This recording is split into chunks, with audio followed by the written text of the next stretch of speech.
ইলিশ মাছটা চিংড়ি মাছটা ভেজে রেখেছি লাল করে।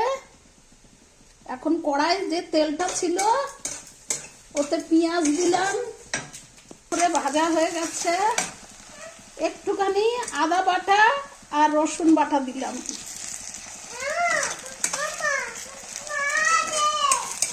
একটু লাল করে ভেজে নিলাম। রসুনটা পেঁয়াজের সাথে লাল করে ভেজে নিলাম। এবার এই যে নারকেলটা দেব, বেটে রেখেছি।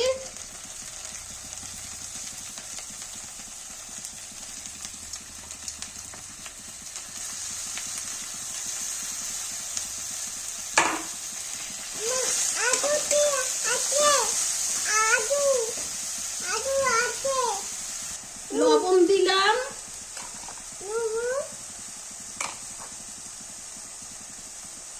হলুদ দিলাম,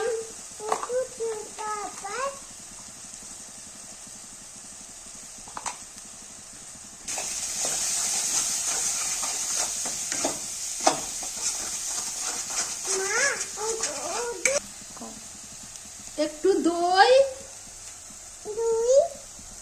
আর একটু লঙ্কা বাটা দিলাম।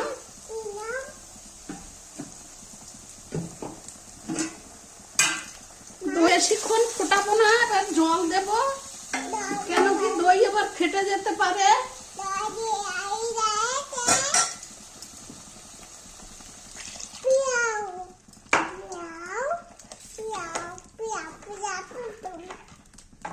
আছে, এবার ইলিশ মাছটা চিংড়ি মাছটা ঢেলে দিলাম।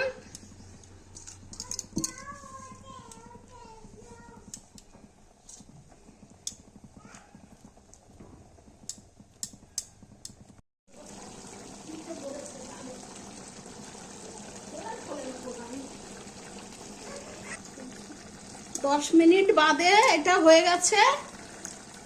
একটু ধনিয়া পাতা দিলাম।